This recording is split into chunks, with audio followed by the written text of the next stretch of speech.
ओम नमो भगवते वासुदेवाय नमः। आप सुन रहे हैं विष्णु पुराण के अंतर्गत पंचमंश। पंचमंश में कुल अध्यायों की संख्या 38 है, जिसमें से कि हम आपके लिए 22 अध्यायों का वर्णन पहले ही कर चुके हैं।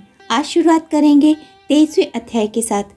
23वें अध्याय के अंतर्गत द्वारका दुर्ग की रचना, कालयवन का भस्म होना तथा मुचुकुंद कृत भगवत स्तुति की विस्तृत व्याख्या की गई है।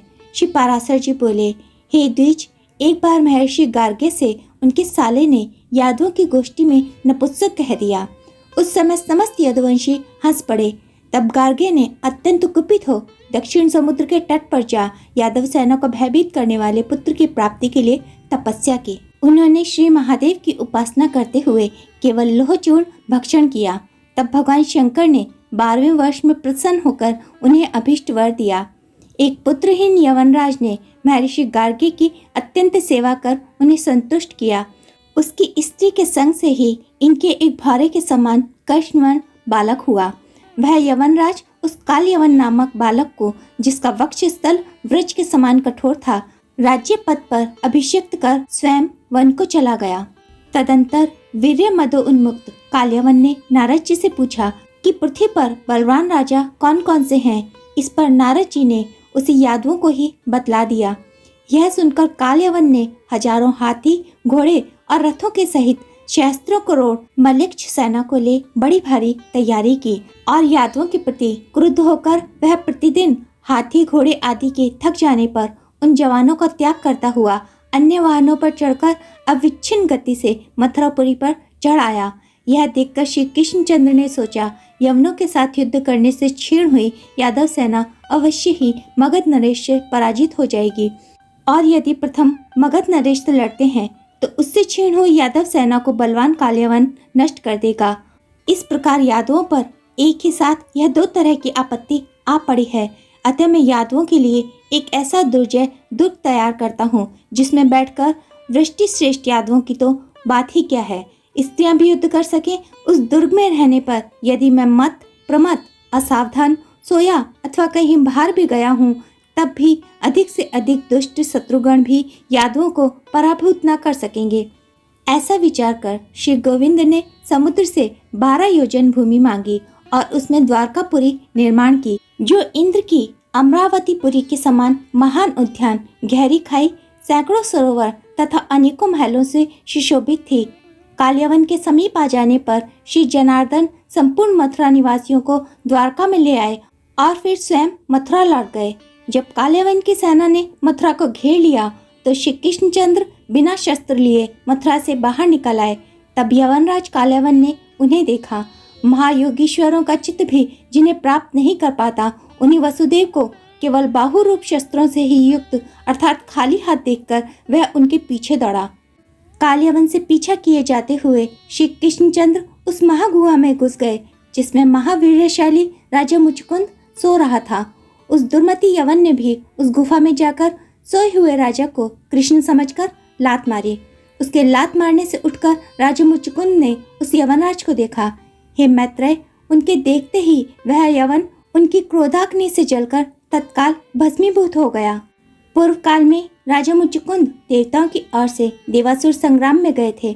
असुरों को मार चुकने पर अत्यंत निंद्रालु होने के कारण उन्होंने देवताओं से बहुत समय तक सोने का वर मांगा था।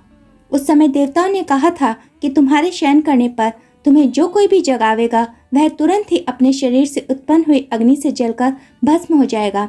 इस प्रकार पापी कालयवन का दग्ध कर चुकने पर राजा मुचुकुंद ने श्री मधुसूदन को देखकर पूछा, आप कौन हैं? तब भगवान ने कहा, मैं चंद्रवंश के अंतर्गत यदुकुल में वसुदेव जी के पुत्र के रूप में उत्पन्न हुआ हूँ। तब मुचुकुंद को वृद्धग्राम में मुनि के वचनों का स्मरण हुआ। उनका स्मरण होते ही उन्होंने स्वरूप सर्वेश्वर हरि को प्रणाम करके कहा, हे परमेश्वर, मैंने आपको जान लिया है। आप साक्षात भगवान विष्णु के अंश हैं।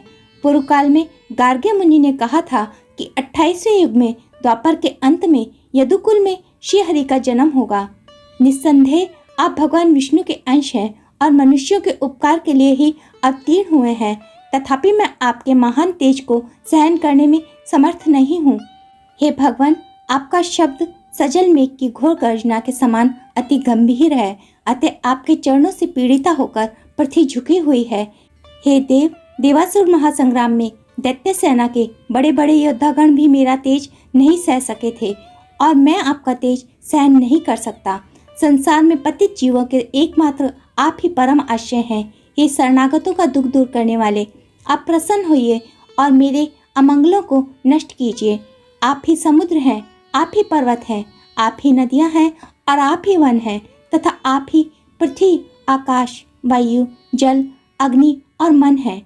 आप ही बुद्धि, अवायाकृत, प्राण और प्राणों का अधिष्ठाता पुरुष हैं तथा पुरुष से भी परे जो व्यापक और जन्म तथा विकार से शून्य तत्व है, वह भी आप ही हैं।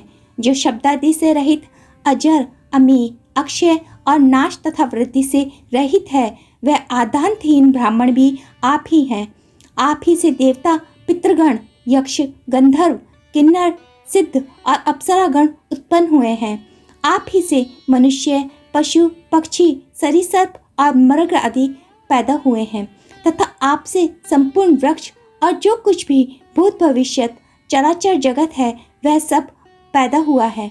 हे प्रभु, मूर्त, अमूर्त, स्थूल, सूक्ष्म तथा और भी जो कुछ है, वह सब आप जगत करता ही हैं। आपसे भिन्न और कुछ भी नहीं है। हे भगवान, तापत्रय से अभिभूत होकर सर्वदा इस संसार चक्र में भ्रमण करते हुए मुझे कभी शांति प्राप्त नहीं हुई।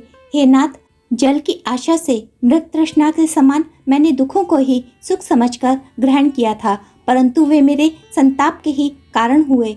हे प्रभु, राज्य, पृथ्वी, सेना, कोश, मित्र पक्ष, पुत्रगण, स्त्री तथा सेवक आदि और शब्दादि विषय, इन सबको मैंने अविनाशी तथा उत्सुक बुद्धि से ही अपनाया था, किंतु हे ईश, परिणाम में वे दुख स्वरूप ही सिद्ध हुए।